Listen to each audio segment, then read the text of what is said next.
On the night of May the 5th, 2017, on a desolate road near Lake Geneva, Wisconsin, Lee Hample drove away from his property just as he had done hundreds of times before.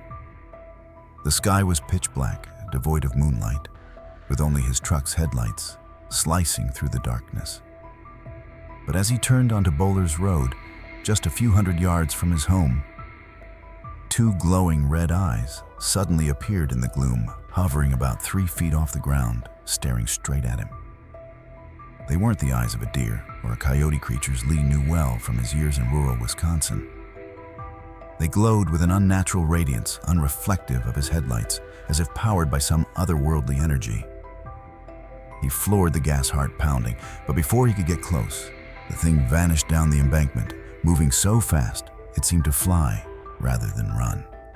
And then something even stranger happened. When Lee called his brother to recount the encounter, he discovered he had lost 90 minutes. 90 minutes he couldn't account for, as if time itself had been stolen right before his eyes.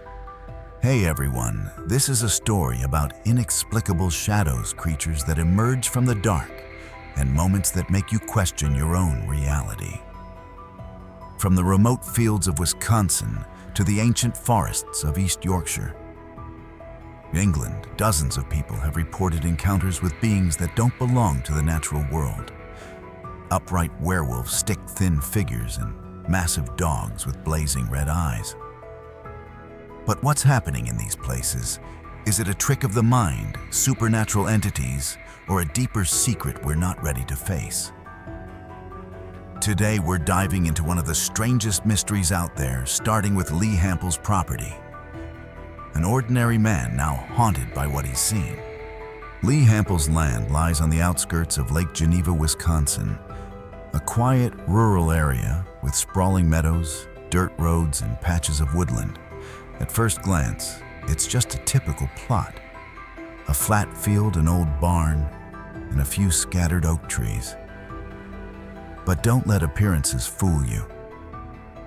Local farmers whisper about the Beast of Bray Road, a werewolf-like creature over 6 feet tall with black fur and glowing red eyes, sighted since the 1980s. They say it doesn't hunt humans, but its presence makes livestock tremble and dogs bark frantically at night. Lee, a middle-aged man, was once a practical guy who scoffed at ghost stories.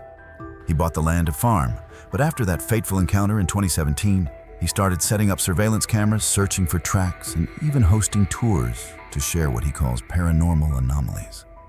Lee isn't just a witness. He's someone consumed by this mystery to the point of building a bedroom in his barn to stay overnight despite his family's fears and warnings. But Wisconsin isn't the only place haunted by strange shadows. Thousands of miles away in East and North Yorkshire, England, ancient forests like Broxa Forest and desolate moors like Whitegate Hill carry similar tales. Flixton, a tiny village with a single road in and out, was once home to Mesolithic tribes 12,000 years ago. Archaeologists found evidence of shamanic rituals and sacrifices at the now dried Lake Flixton Star Car, suggesting this place might be a gateway for supernatural forces. Villagers speak of the Flixton werewolf, a dog-like creature the size of a pony, and the bar guest, a demonic hound with glowing eyes documented in 19th century records. These forests, stretching hundreds of square miles, retain an untouched wildness with ancient stones and an eerie stillness. One witness in Flixton, a young woman driving home with her husband and children, panicked when she saw a massive creature cross the road, swearing never to drive that route at night again. Two regions, two continents, but one chilling connection. Strange creatures appearing suddenly often at night in remote places, leaving behind inexplicable clues. The 5-toed, 7-padded tracks on Lee's land match no known animal. Glowing red eyes that don't reflect light.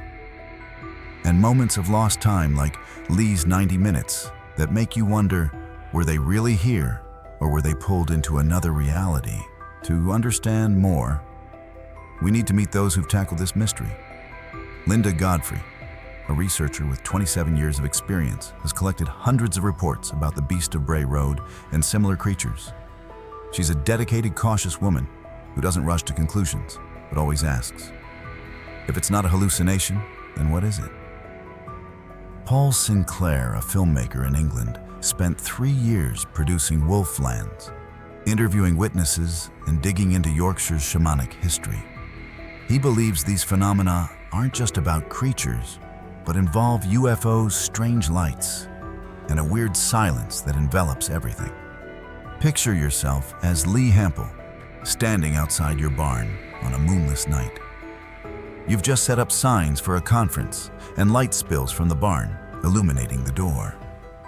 But in a flash, a massive figure nearly 8 feet tall appears, blocking almost all the light. You see its head, its shoulders, but no face. Just a black silhouette, as if it's watching you. For 4 fleeting seconds, your heart stops, and then it's gone, leaving no trace. Lee lived that moment not once, but 3 times. And each time he wondered, did I really see it? Or is my reality being warped? Experiences like Lee's, the woman in Flixton's, or the Tennessee family's sighting of a shadow wolf. A creature that seemed two-dimensional when it turned, forced us to confront a big question. What are these beings? There are a few initial theories we can consider. First, they could be spiritual entities, as many Native American tribes believe spirit beings from another realm that materialize to survive or deliver messages. This explains why they leave tracks but vanish without a trace. But it lacks scientific evidence. And why do they choose places like Wisconsin or Yorkshire? Second, they might be creatures from another dimension passing through portals at hotspots like Flixton Star Car.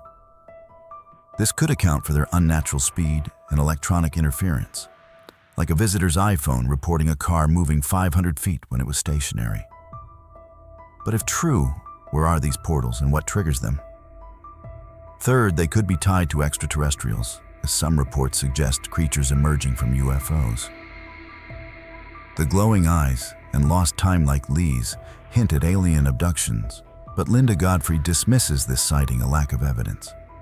Each theory has holes, but they all point to one thing. Something is happening, and it's bigger than we can grasp. I can't help but think these places, Lee's Land, Broxa Forest, Whitegate Hill, aren't randomly chosen as epicenters of the strange. Their ancient history, from shamanic rituals in Flixton to the witchy wolf legend in Omer Plains, suggests an energy, a secret lurking beneath the surface. Maybe these creatures aren't enemies, but messengers trying to tell us something. But to understand their message, we need to go back to that fateful night on Lee Hample's land where it all began, and explore the clues he found in the darkness. After that terrifying moment when Lee Hample saw glowing red eyes on Bowlers Road, he never saw the world the same way again. On the night of May 5, 2017, he drove away from his property in Lake Geneva, Wisconsin, with the simple intention of heading into town. But just minutes later, at a bend 250 yards from his home, he faced something inexplicable. A creature with radiant eyes, moving so fast it seemed to defy physics. And then 90 minutes of his life vanished, as if time had been erased. But Lee's story is just the beginning. From the fields of Wisconsin to the ancient forests of East Yorkshire, other witnesses have shared similar encounters, leaving behind bizarre clues tracks that match no animal shadows that dissolve into the dark, and moments that make them doubt their own memories. So what happened on those nights? And what are these clues trying to tell us? Let's rewind to Lee Hample's fateful night. Around 10:30 p.m., he left his property, a quiet plot on the outskirts of Lake Geneva, where meadows are crisscrossed by the red dirt of Bowlers Road. That night, the sky was black. No moon, no stars. Just his truck's headlights piercing the darkness. As he turned onto Bowlers, less than 2 telephone poles from home, he saw them. 2 blazing red eyes, hovering about 3 feet off the ground, staring straight at him. This isn't a deer or coyote, Lee thought instantly. He'd lived in this rural area his whole life. familiar with the reflective glow of animal eyes. But these were different. They didn't reflect light. They emitted a strange energy glowing evenly from dozens of yards away. Lee floored the gas, heart racing, trying to pursue. The creature, if you can call it that, darted down the embankment about 4 feet high at a speed so fast it was a blur. He switched on his high beams, sweeping the field, but found only tall grass and shadows. What happened next was even weirder. Lee drove back, stopping at the road's edge to call his brother Fred. He wanted to share the story immediately, as if speaking it aloud would make it real.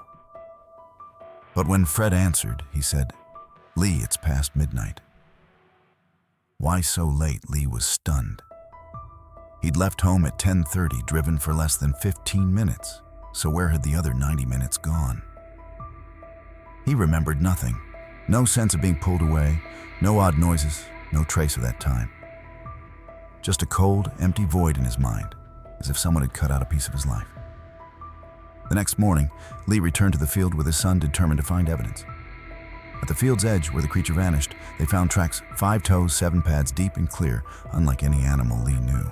"No creature on earth leaves tracks like this," he said, his voice heavy with unease. But Lee wasn't the only one to face such a creature. Farther north, in a national forest in Quebec, a man we'll call John, to protect his identity, had a harrowing encounter. One night, while hiking alone on a remote trail, he came face to face with a creature over 7 feet tall, standing upright, like a man with gray fur and a wolf-like face. Frozen in shock, he stepped aside instinctively to avoid it. But the creature, perhaps startled too, lunged past him, its open jaws grazing his shoulder with sharp fangs. He felt its hot breath, his shirt torn, and a shallow gash appeared on his side. He collapsed, heart pounding, but when he looked up, the creature was gone, vanished into the woods, without a trace. John sent photos of the wound and shirt to Linda Godfrey, the renowned Beast of Bray Road researcher. "If it wanted to kill me, I'd be dead," he said, his voice trembling. "It just wanted to get away." In Tennessee, a farming family had their own story, but this time, it happened in broad daylight. They were working in their vegetable garden and corn patch when they spotted a towering black figure at the forest's edge. It looked like a massive wolf, but something was off. As it crossed their garden, the entire family, from children to the grandmother, was gripped by terror. It didn't look real, the grandmother recalled. When it turned, it was thin as paper, like it was two-dimensional. But when it locked eyes with them, its red eyes blazed, rooting them to the spot. With astonishing bravery, the grandmother grabbed a hoe and charged at it. The creature, or shadow, fled into the woods and vanished. The family confirmed their story with Linda Godfrey, each member recounting identical details, as if the moment was seared into their minds. Across the Atlantic, in East Yorkshire, England, similar tales echo through ancient forests and moors. On the night of October 26, 2022, a man we'll call David drove along a road near Muston, just miles from Flixton. He was cruising at 60 miles per hour when he glimpsed a figure at the roadside. At first, he thought it was a person, but when he flicked on his high beams, it started running, not normally, but keeping pace with his car. It was tall, thin, like it was covered in twigs, David told Paul Sinclair, the Wolflands filmmaker. But as the light hit it, he realized it wasn't twigs, but matted fur, as if the creature had stepped out of a nightmare. After about 10 seconds, it veered into the Flixton Starcar Field, a former ancient lake, a hub of shamanic rituals, 12,000 years ago, and disappeared. David never forgot that moment, and now avoids that road alone. These events left clues that send chills down the spine. On Lee Hample's land, the 5-toed, 7-padded tracks appeared not once, but hundreds of times, documented over 10 years of surveillance. He captured blurry photos showing strange shadows or unexplained lights. Once, he found a raccoon carcass in tall grass, gutted with its innards pulled out, but no tracks around it, as if something had done this from above. In Quebec, John's shallow gash was the only physical proof, oddly superficial. as if the creature didn't intend real harm. In Tennessee, the family found no tracks or signs of the shadow wolf, just the memory of its red eyes and two-dimensional form. In Yorkshire, witnesses like David had no physical evidence, but their stories were bolstered by centuries-old legends of the Flixton werewolf and Barguest demonic dogs with glowing eyes. The strangest clues, though, are the accompanying phenomena. On Lee's land, visitors reported phones and GPS glitching. One woman told Lee's brother her iPhone claimed her car moved 500 feet, though it stayed parked. Others heard howls or hissing in the wind, even when no breeze stirred. In Yorkshire, Paul Sinclair noted a weird silence before creatures appeared, as if the world paused. And then there's time. Lee lost 90 minutes, and he reported 2 other instances of missing time, though he gave no details. These gaps, combined with the creature's unnatural speed and vanishing acts, make you wonder, are these animals, or are we facing something far beyond our understanding? To piece it together, let's look at Lee's timeline. From May 5th, 2017. At 10:30 p.m., he left his property. Around 10:32, he saw the red eyes on Bowlers Road. He pursued, but the creature vanished in seconds. He drove back, stopped at the road's end, and called Fred. In Lee's mind, the call happened before 11:00, but Fred confirmed it was 12:20 a.m. That 90-minute gap remains unexplained. The next morning, he found tracks, but no further clues.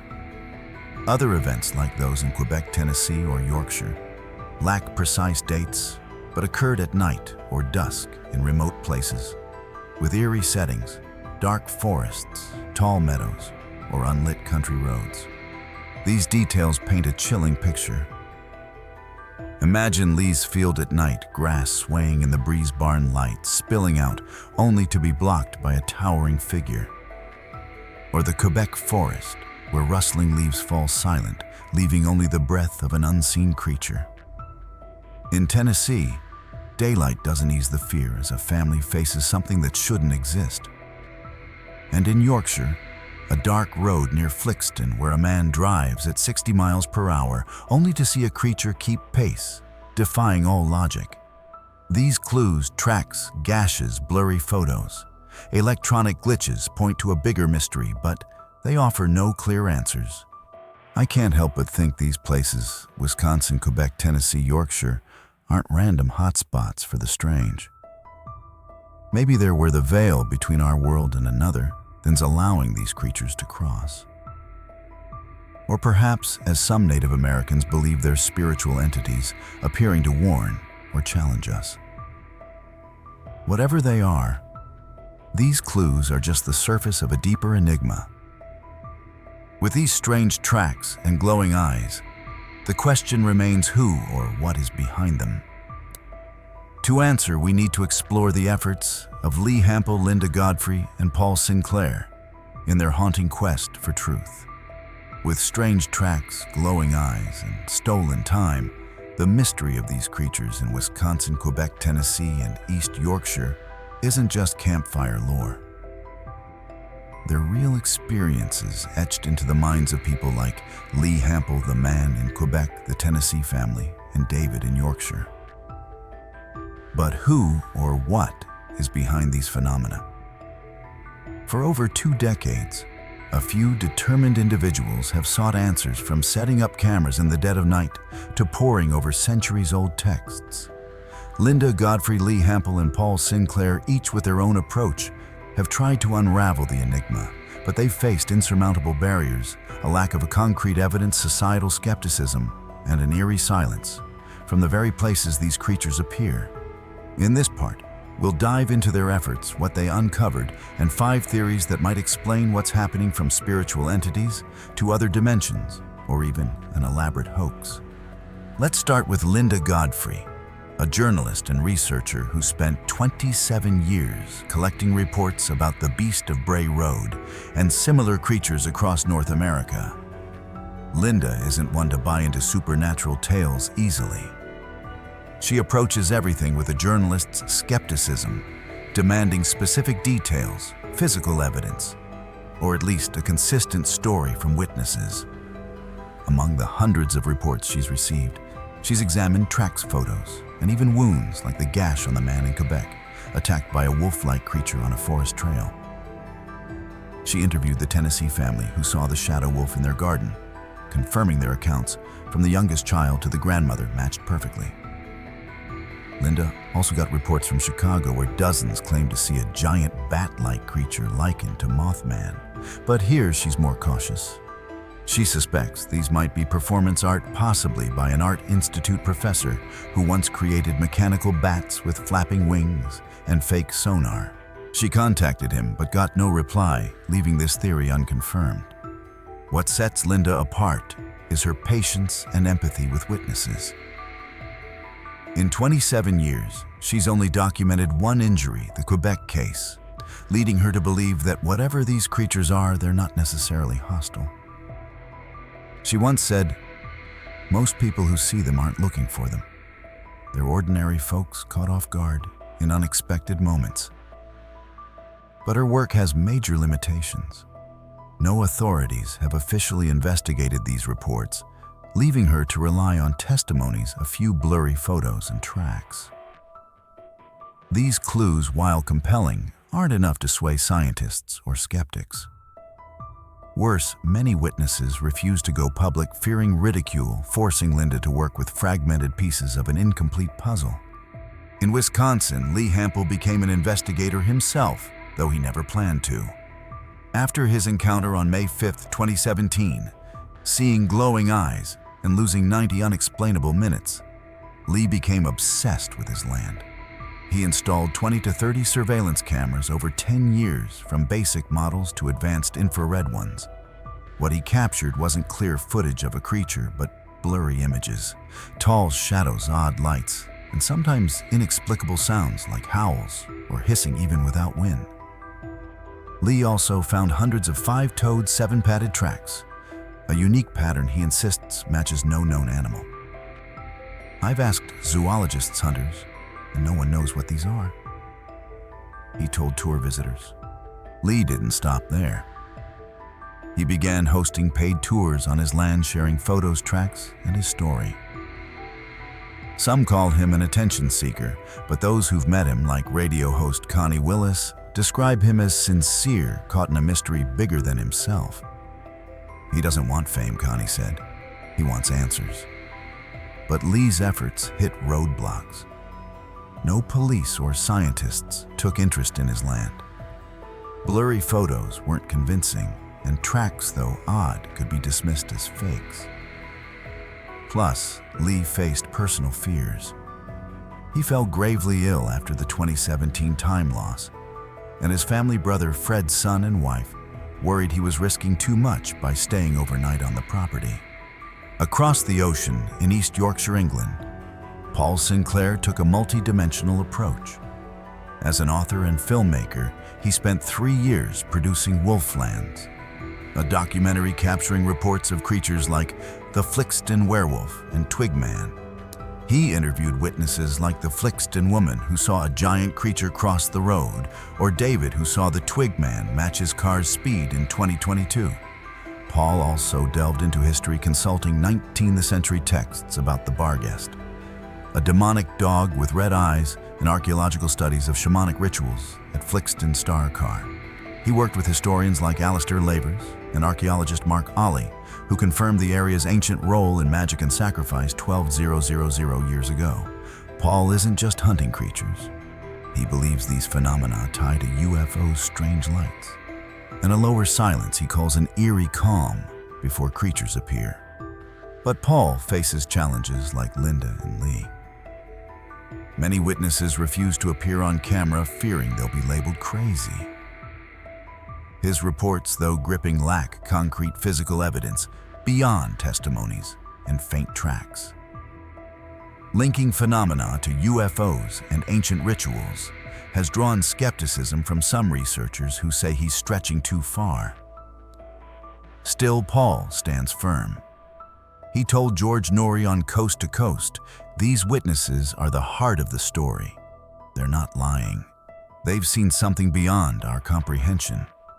These efforts by Linda Lee and Paul yielded clues, but highlighted insurmountable barriers.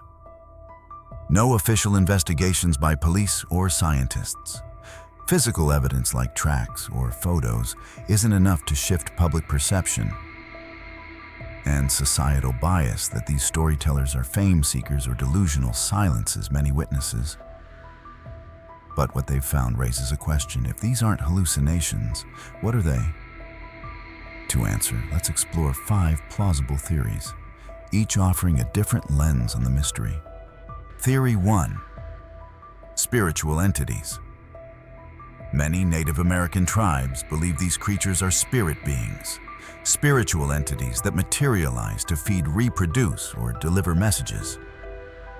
This explains tracks and gashes like the Tennessee Shadow Wolf or Lee's barn figure, but also their vanishing acts. It aligns with ancient legends from Sumerian Pazuzu to Yorkshire's Barghest.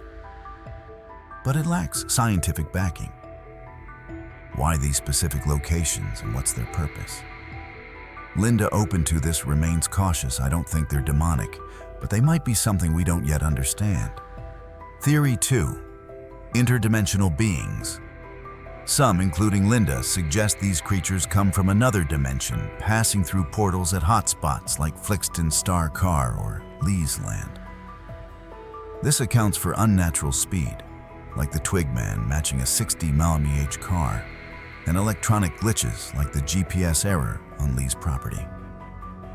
It also explains time loss, like Lee's 90 minutes, possibly from being pulled into another realm. But this theory feels like science fiction with no solid evidence. Where are these portals, and what activates them? Paul, while not dismissing it, thinks a different explanation might tie things together. Theory 3. Extraterrestrial origins. Reports of creatures exiting UFOs suggest they might be alien creations dropped on Earth. Glowing eyes, time loss, and electronic interference align with abduction cases. Lee once wondered, "Was I taken onto some ship?" But Linda rejects this, citing insufficient evidence linking creatures to UFOs. Why would aliens choose remote areas like Wisconsin or Yorkshire? This theory is intriguing, but too speculative to hold firm. Theory 4. Hoax or performance art. Linda suspects the Chicago bat-like sightings might be a prank or art project, possibly by an art institute professor. This explains urban sightings unusual for these reports. But it doesn't fit remote cases like Lee's tracks or Quebec's gash. Who's behind these hoaxes, and why Lee and Paul insist their witnesses have no reason to lie and their sincerity is hard to fake? Theory 5. Psychological phenomena. Witnesses might suffer hallucinations or false memories due to stress, eerie environments, or cultural beliefs. This explains inconsistent reports and lack of solid evidence. But it doesn't account for tracks wounds or the uncanny consistency across unrelated witnesses like the Tennessee family or Flixton reports. How do dozens of people miles apart see the same thing with matching details? I can't shake the feeling that the truth might blend these theories. Places like Flixton's Star Car or Lee's Land could be hotspots where Earth's energy or something greater thins the veil between worlds. Maybe these creatures aren't foes, but signs of a reality we're not ready to accept. But the efforts of Linda Lee and Paul aren't just about finding creatures. They're about people haunted by the unknown, their fears, and their hopes. With those stories, we turn to the pain of Lee Hample's family, the community's response, and new clues that either illuminate or deepen this mystery. The tales of these strange creatures, from Wisconsin's Beast of Bray Road to East Yorkshire's Flixton werewolf, don't end with terrifying moments or cryptic clues like tracks and glowing eyes. They seep into the lives of ordinary people, reshaping how they view the world and leaving emotional scars that never fully heal. Lee Hample, the woman in Flixton, the Tennessee family, they're not just witnesses, but bearers of the weight of what they've seen, grappling with fear, doubt, and a fragile hope that one day the truth will come to light. But what's the cost of facing these mysteries? It's not just stolen time or sleepless nights. It's the anguish of families, the rifts in communities, and a haunting question. Is the truth worth pursuing in this part? We'll explore how these phenomena affected those left behind, the media's role in amplifying the mystery, and new clues that deepen the enigma, pulling us further into an unsolved puzzle. Let's start with Lee Hample and his family. After that night of May 5th, 2017, when Lee lost 90 unexplainable minutes and saw glowing eyes on Bowlers Road, he didn't just change his view of reality, he became consumed. Lee built a bedroom in his barn, installed dozens of surveillance cameras, and began hosting paid tours to share his story. But these efforts came at a steep price. His family brother, Fred, wife, and son lived in constant worry. Fred, who took Lee's midnight call in 2017, was the first to notice the missing time. He was so concerned he called Lee's wife and son the next morning, fearing something terrible had happened. Lee's son, living 35 miles away in Wakanda, Illinois, drove up immediately, finding his father weakened, having fallen ill overnight. "I'm not really okay," Lee admitted to his son, yet he insisted on returning to the field to search for tracks. The family's fears weren't just about strange creatures. They worried Lee was risking too much, not just his safety, but his sanity. He once spoke of feeling reality isn't reality anymore. A chilling statement reflecting deep unease. Lee's wife, though not living at the property, tried to persuade him to spend less time there, but he couldn't stop. "I have to know the truth," he told Connie Willis, a radio host who visited the land. But the cost of this obsession wasn't just Lee's health. It was the strain on his family, torn between supporting him and fearing he might face danger, or worse, lose more time or himself. The local community in Wisconsin was also deeply affected, but in a different way. Farmers around Lake Geneva have long whispered about the Beast of Bray Road, a werewolf-like creature reported since the 1980s. But these stories were kept private, shared only in hushed gatherings. When Lee went public through tours and appearances on Travel Channel and Discovery Channel, the community split. Some were curious, joining tours to see tracks and hear Lee's story. Others saw him as an attention seeker, or worse, someone tarnishing the image of their peaceful region. "He's scaring people for no reason," one farmer said, though he admitted hearing beast tales from his father. This divide created a tense atmosphere where believers felt isolated and skeptics fought to keep things normal. In East Yorkshire, the communities around Flixton and Hunmanby carried a similar fear cloaked in tradition and superstition. Villagers grew up with tales of the Flixton werewolf and Barghest, a demonic dog with red eyes documented since the 19th century. But sharing personal experiences was rare. The Flixton woman who saw a massive creature cross the road with her husband and children was haunted by the memory. She stopped driving that road at night and only shared her story with Paul Sinclair after learning about Wolflands. "I didn't want people to think I'm crazy," she said, her voice laced with anxiety. This fear of ridicule is an invisible chain binding many witnesses, leading them to choose silence over seeking truth or comfort. The media played a pivotal role in amplifying both curiosity and fear, but not always positively. In the US, Linda Godfrey appeared on radio and TV from coast to coast to local stations, sharing her Beast of Bray Road research. Her articles and books brought the story beyond Wisconsin, drawing attention from others with similar experiences. But the media also fueled bias, with some journalists portraying witnesses as superstitious or fame-hungry. Lee Hample, thanks to Travel Channel and Discovery Channel, became a known figure but faced harsh criticism. Some called his land a tourist scam, though Connie Willis, after visiting, insisted that place isn't normal. You feel something cold. In England, Paul Sinclair turned Wolflands into a powerful tool to encourage witnesses to speak out. Released on Amazon after 3 years of production, the film not only recounted creature sightings, but delved into Yorkshire's ancient history from shamanic rituals at Flixton Star Car to the Barguest legend. Paul's sincerity helped witnesses like the Flixton woman feel safe enough to share. One witness, silent for 18 months, contacted Paul after seeing the film, relieved to see their story told respectfully. But Wolfland sparked controversy. Some researchers argued Paul went too far by linking creatures to UFOs, and Strange Lights calling it baseless speculation. Still, the film shifted perceptions, making Flixton and Yorkshire a hotspot for paranormal researchers and thrill seekers. The long-term impact of these phenomena goes beyond fear or curiosity. In Wisconsin, the Beast of Bray Road legend changed how farmers protect livestock, with many adding locks to barns and avoiding forests after dusk. In Yorkshire, villagers increasingly shun places like Broxa Forest and Whitegate Hill at night, especially after 2022 reports. These areas became symbols of unease, where even daylight can't quell the anxiety.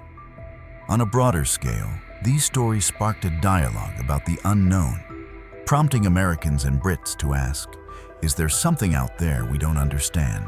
But they also deepened the divide between believers and skeptics, creating an invisible barrier to uncovering the truth. Amid these reactions, new clues keep emerging, complicating the mystery. In Yorkshire in October 2022, 2 women driving on Whitegate Hill just miles from Flixton reported a bipedal creature leaping in front of their car, about 6 feet tall, lean, and moving at an unbelievable speed. Everything about it was wrong, one told Paul. They didn't capture video, but their story matched David's 2022 Twigman report, suggesting this creature is still active. Paul also received a report from a camper near Broxa Forest, describing a strange green light hovering over a field accompanied by a hissing sound unlike any animal. These clues revived Paul's UFO theory, suggesting creatures might tie to extraterrestrials or unexplained physical phenomena. These new reports open a supplementary theory: geological or environmental energy. Perhaps areas like Lee's Land, Flixton Star Car, or Broxa Forest are hotspots where Earth's energy fields or something supernatural enable strange phenomena. This explains why events cluster in places with ancient histories like Flixton's shamanic rituals, and why electronic interference like the GPS glitch on Lee's Land is common. But it raises questions. What makes these spots active? Are humans, by venturing close, unwittingly triggering them? This theory doesn't negate spiritual or interdimensional ideas, but adds a new layer, suggesting the mystery might be tied to the planet we live on. I can't help but feel empathy for people like Lee Hample, the Flixton woman, or the Tennessee family. They don't just face fear, but live with doubt from their communities themselves, and a world unready to accept what they've seen. Yet their stories, whether obscured by bias or amplified by media, testify to a greater mystery, not just about creatures, but about the nature of reality. With all these emotional tales and new clues, we come to the final question. Will the truth about these shadows in the dark ever be revealed? Or will they remain the haunting dreams of those who've seen them? After all the terrifying tales, bizarre clues, relentless efforts, and tears of those caught in this enigma, we're still left with a towering question. What are these strange creatures appearing in Wisconsin, Quebec, Tennessee, and East Yorkshire? And why do they leave haunting traces like tracks, glowing eyes, or stolen time? From the massive figure blocking Lee Hample's barn door to the twig man racing alongside a car on a dark Yorkshire road, these phenomena don't just challenge our understanding of the world. They tap into humanity's deepest fear, the fear of the unknown. In this final part, we'll look back at the entire mystery, reflect on what it's left for the witnesses, the communities, and us, the seekers of truth. But above all, we'll face a stark reality. The truth might still be out there, hidden in the shadows, waiting for someone brave enough to find it. Let's retrace our journey. In Wisconsin, Lee Hample, a man who once led a simple life, is now haunted by his land, where he saw glowing eyes lost 90 unexplainable minutes and found 5-toed, 7-padded tracks matching no known animal. In Quebec, a man we've called John survived an encounter with a wolf-like creature carrying a gash. As a reminder, he came close to something otherworldly. In Tennessee, a farming family is tormented by the image of a shadow wolf, a two-dimensional being with blazing red eyes. And in East Yorkshire, witnesses like the Flixton woman or David in Muston recount massive, impossibly fast creatures that appear and vanish into ancient forests. These stories, separated by thousands of miles and centuries, share one chilling thread. They shake our faith in reality, making us wonder if the world holds secrets we're not ready to face. The efforts to uncover the truth from Linda Godfrey's 27 years of research, Lee Hample's dozens of surveillance cameras to Paul Sinclair's Wolflands documentary have yielded tantalizing clues, but not enough to crack the mystery. Tracks, gashes, blurry photos, electronic glitches, and lost time only deepen the question.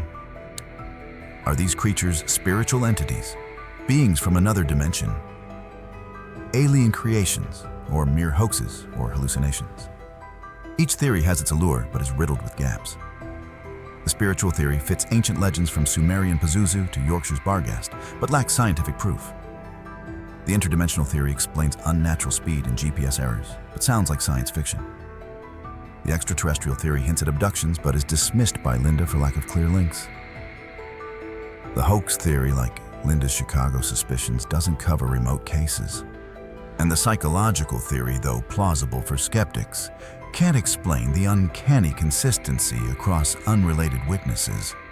New clues like the 2022 bipedal creature on Whitegate Hill or the green light near Broxa Forest only make the mystery more complex.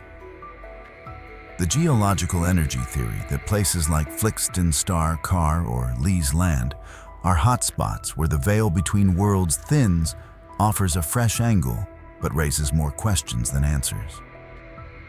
What makes these spots special? Do ancient shamanic rituals in Flixton or the witchy wolf legend in Omer Plains connect to today's phenomena? And crucially, why do these creatures appear to humans not to attack, but to observe, flee, or leave cryptic traces? The impact of this mystery isn't just in unanswered questions, but in what it's left for witnesses and communities. Lee Hample, now living 35 miles from his land, still returns there, despite his family's fears and failing health. He told Connie Willis, "I have to know the truth, but is that truth worth risking everything?" Health, family, and faith in reality. His family, from brother Fred to his son and wife, bears the pain of watching a loved one consumed by an unsolvable enigma. They don't just fear for Lee's safety, but that he'll never find the answers he craves. Communities in Wisconsin and East Yorkshire carry their own scars. In Lake Geneva, farmers lock barns and avoid forests after dusk, living with the fear that the beast might not be just a legend. In Flixton and Hunmanby, villagers raised on Flixton werewolf and Barghast tales stay silent, fearing ridicule even as new reports emerge. The Flixton woman who saw a giant creature cross the road remains haunted, unable to drive at night. These witnesses don't just face fear, but isolation as the world around them refuses to believe what they've seen. The media, from Linda Godfrey's books to Paul Sinclair's Wolflands, has amplified the mystery, bringing it to American and British audiences. But it's also deepened the divide between believers and skeptics. Shows like Travel Channel and Coast to Coast have sparked a dialogue about the unknown, but labeled many witnesses as attention seekers or superstitious. The lasting impact of these stories isn't just fear or curiosity, but a shift in perception that the world might hold truths beyond our grasp. And places like Flixton Star Car or Lee's Land could be keys to unlocking them. I can't help but reflect on the broader meaning of this mystery. Maybe these creatures, whether spiritual, interdimensional, or something else entirely, aren't threats, but reminders that we know only a fraction of the universe. Perhaps they're messengers appearing to warn, challenge, or guide us toward a truth humanity isn't ready to accept. But what haunts me most is the people caught in this enigma. Lee Hample, with his relentless obsession, the Flixton woman with her sleepless nights, the Tennessee family with their shadow wolf memory. They're unsung heroes bearing the weight of the unknown, and their stories remind us that sometimes the truth isn't just an answer, but the journey to find it. So what do we have left after all this? A slew of unanswered questions. Where do these creatures come from? Why do they appear in places like Wisconsin and Yorkshire? Will Lee Hample ever recover his lost 90 minutes? And most importantly, do we have the courage to face the truth if it's revealed? This mystery may never be solved, but it's changed the lives of those who've seen it, and maybe ours hearing their stories.